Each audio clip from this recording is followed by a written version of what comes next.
There is a silent script running in the background of almost every romantic encounter, an unspoken history that both people carry, yet rarely speak aloud. Ancient Stoics understood that we do not meet people as blank slates. We meet them as the sum of every hand they have ever held, and every expectation they have quietly built.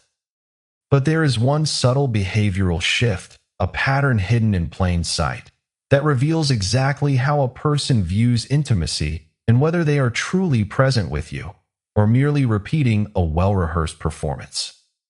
By the end of our journey today, you will understand not only how to read these silent dynamics, but how to use this clarity to guard your own self-respect.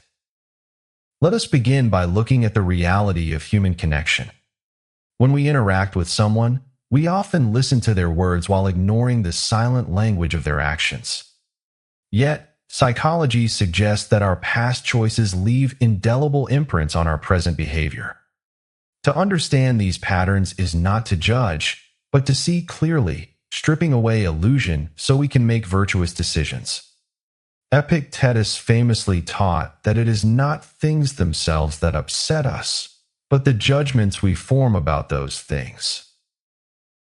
When you observe a partner, your emotional reaction reveals your own boundaries, your own insecurities, and your willingness to see reality as it is, rather than how you wish it to be. Consider the pattern of perpetual comparison. Have you ever felt the weight of an invisible third person in the room during an intimate moment? When someone seems consistently unsatisfied, pointing out minor flaws, or expressing constant disappointment despite your best efforts, there is often a hidden mechanism at play. This isn't necessarily about a lack of effort on your part. It is often the result of comparative templates. When a person has experienced a vast array of partners, they do not see you as a unique individual. Instead, they measure you against a composite gallery of their past experiences. They know exactly what they are missing because they have lived it elsewhere. Marcus Aurelius wrote that the soul becomes dyed with the color of its thoughts. If a person's thoughts are continuously colored by a history of novelty and transient connections, the quiet beauty of a singular, deep connection will always feel insufficient to them. They are trapped in a cycle of comparison, and you are left paying the price for ghosts you did not invite into the room. But here is where the psychology of this behavior takes an unexpected turn. There is a distinct difference between natural, evolving intimacy and highly directed, performance-oriented connection. When a partner interacts with you with the precision of a director, mapping out every move, position, and transition with absolute, unshakable confidence, it reveals a high level of repetition. A person who is still discovering themselves in relation to another naturally exhibits a degree of vulnerability, curiosity, and mutual exploration. In contrast, a highly practiced individual often approaches intimacy as a solo performance where you are a participant in a routine they have mastered over time. Seneca wrote that true happiness is to enjoy the present without anxious dependence on the future. Yet, when intimacy becomes a highly choreographed routine, it loses its presence. It becomes transactional, a series of moves designed to achieve a specific result rather than a shared expression of vulnerability. As a Stoic seeking self-mastery, recognizing this distinction allows you to ask a fundamental question.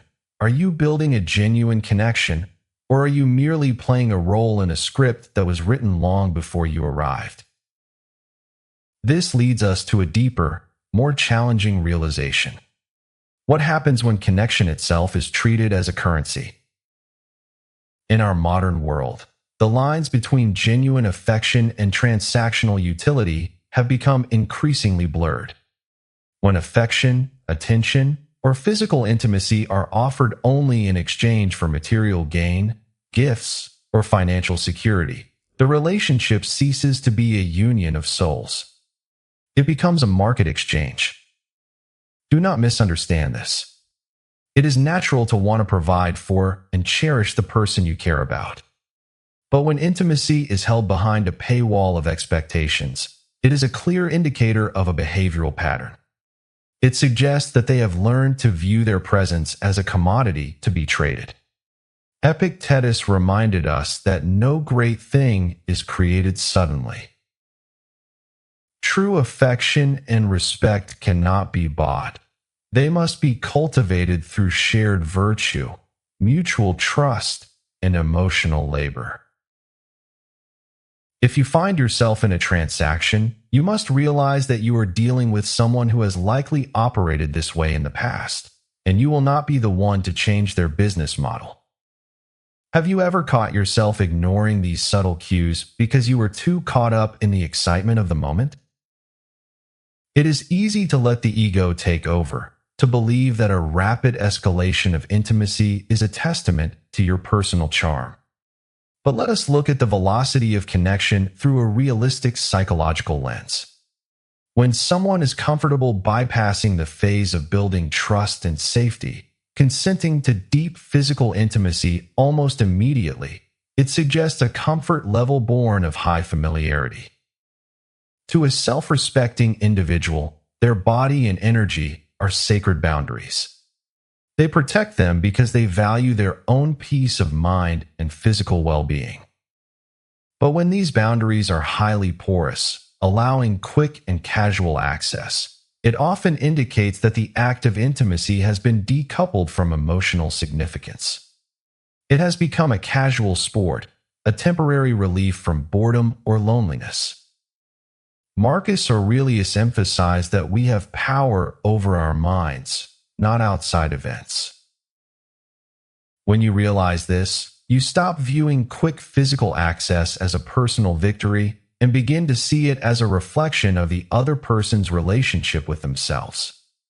It shows a willingness to surrender control easily, treating something that should be rare and valuable as commonplace. If you have made it this far, what comes next is the part almost nobody gets right. Many men fall into the trap of believing that physical attributes can reveal a person's past. Let us be entirely clear, this is a biological myth. A person's physical anatomy is determined by genetics, not by their relationship history. To judge someone based on physical misconceptions is not only unscientific, but it also completely misses the mark of Stoic wisdom. Stoicism demands that we judge people based on their character, their choices, and their actions. The truth of who a person is lives in how they treat themselves and others, not in anatomical myths. When we look at the patterns of endurance and expectation, we see another behavioral indicator.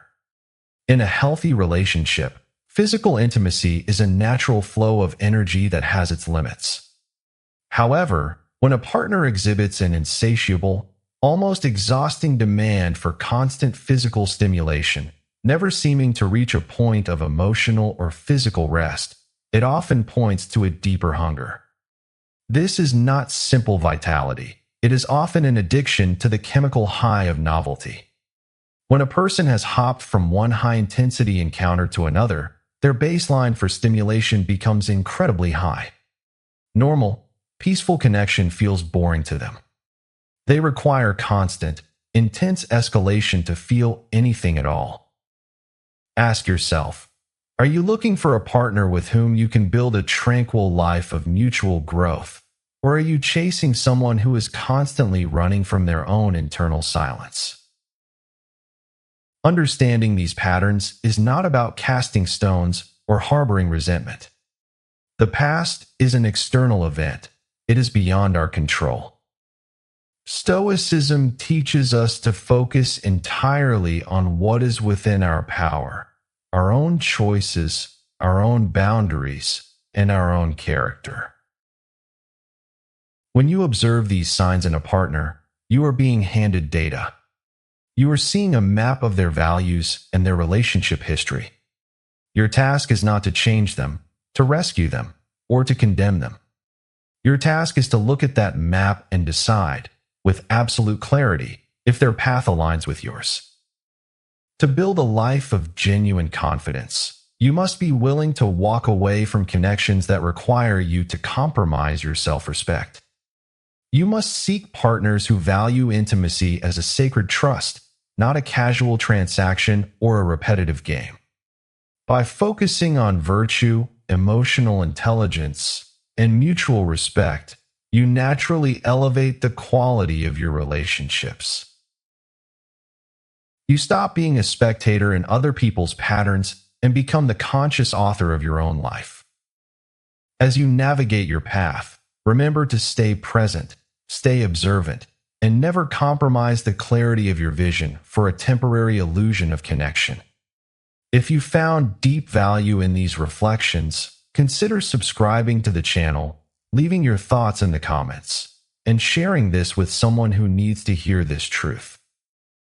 Until next time, stay watchful, protect your inner peace, and keep striving to become the man who sees the world with absolute clarity.